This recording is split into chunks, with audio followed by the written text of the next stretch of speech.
Let's get my next guest out. If you don't like the Boogie Woogie, you might want to look away now. Here he is, the fabulous Mr. Jools Holland. An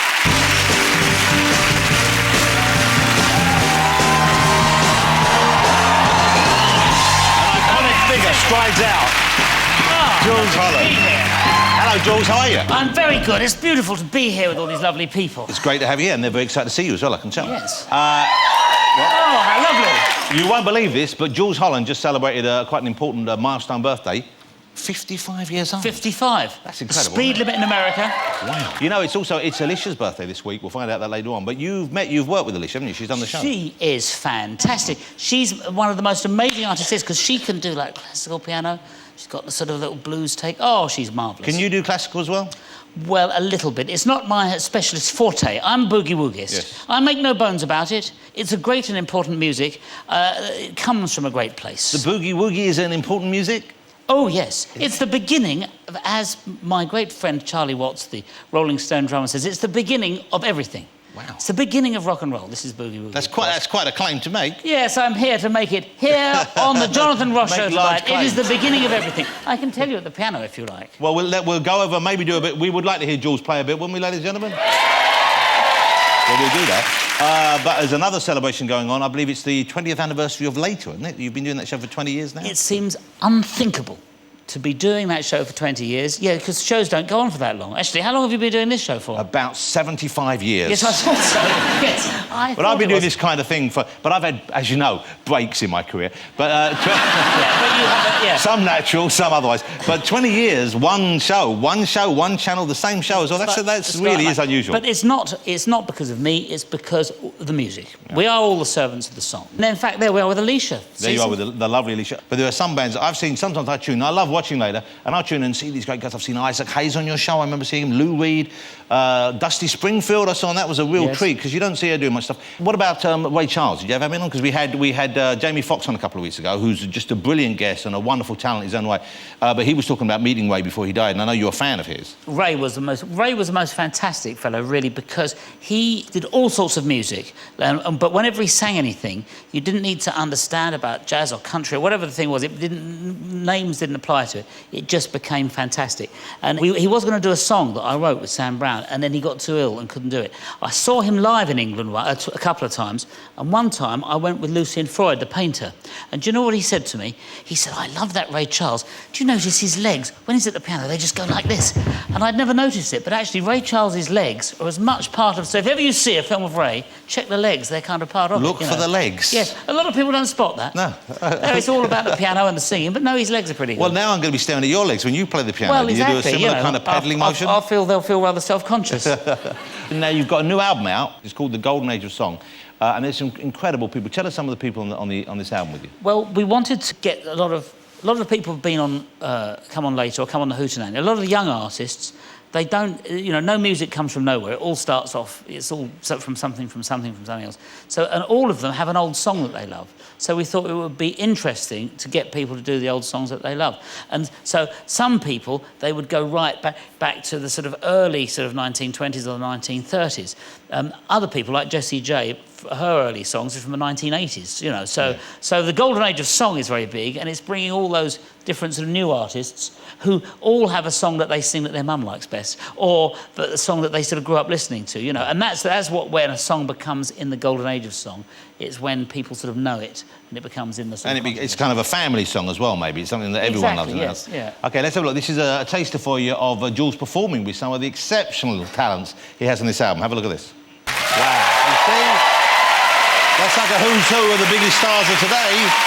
Right there. There's some great...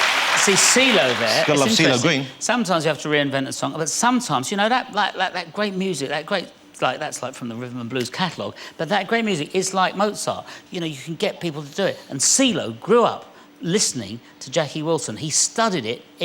That song he used to sing to his mum. And I said, do you know any Jackie? He says, know it. And he started singing it, and he just lit up. And he'd studied that record so much, it gave him such joy to do it. When you see him, because at last he can sort of... he doesn't do it in his own set, but he can do it with us, It's great. At the beginning, we saw, of course, Amy Winehouse singing with you. That was from Later, I guess. It was from our Hootenanny, and she does a duet with Paul Weller of Don't Go to Strangers, which is a a great song, very strange song. And she came and sang with the orchestra a few times, and she was amazing. And she was still keeping it together back then. I mean, she looked really okay in that clip, so she was when she pretty performed, healthy. I think when she performed, she was okay. And I think that one of the things about music actually is that when people are ill or whatever, or when they do the music, if they're fortunate, it liberates them from whatever the problems are. So the music's all right. It's just that maybe the rest of their lives. When life gets in the way. Yeah. Jools said he'd play for us. Would you like to hear Jools play a bit, ladies and gentlemen? Let's head over. Come I'll show over you where the here. piano is, and you can maybe demonstrate. You can back up that preposterous theory about Boogie Woogie. Well, you delivered no, earlier. I tell you, I haven't got my big band here, but you did say to me earlier, well, what is... Oh, hello. Just checking it was working. Yes, no, that's it. It is an A, actually. No, I'm pleased you did ask me earlier, what was Boogie Woogie? Yes. You know, and that's a very good question. And where does it come from? It was Boogie Woogie, and it was a French term for a completely uninhibited party. And the people in New Orleans, the Creole people, used to use it, you see. But there was a fantastic ragtime pianist and stride pianist called William Turk at the turn of the century. And stride piano, in case you were wondering, you've got a wondering look. I don't know what stride is. Well, a stride is this, where you stride with your left hand, like so. So my left hand is striding up and down, see? Like this, going like this. Nice. But he was so enormous... Oh, thanks very much. Thank you very much. Anyway, so he was so enormously fat, he was unable to reach his hand across his belly. So he could no longer do this. He could no longer... So he had to develop a left hand that didn't pass his belly, which was in the middle. It had to stay on that side of the... So he then developed this left hand, which was like so. So...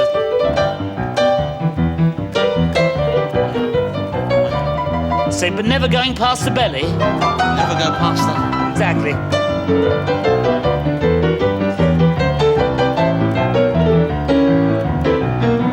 Like so. So that's... And you be glad there's just... So then we move ahead to Pine Top Smith. Surely you're familiar with Pine Top. Of course, old Pine Top. Yes, exactly. No, with Pine Top Smith. And he then has the first record with Boogie Woogie in it, and then we're getting on to the stuff we then recognise. I think that's 1926, something like this, maybe 26, 1929. 27, yeah, that sort of thing. Yes, I thought, just checking. Maybe and 28. that's where he does the... Oh, yeah. Nice bit of a roll. Yeah. Then straight into that. I feel like I should have a drink. I feel like I'm in a lock-in in a pub. Wow. So he does that, and then that's... Oh, no, I'm just sorry, I was more... No, right. So we're moving up from the turn of the century to the 20s. And then Fats Domino moves along, and then he's suddenly doing this.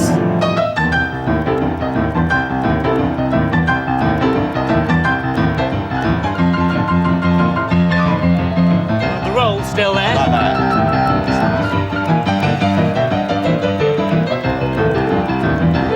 And then Fats does this, you see. No, Fats Holland. Fats, thank you.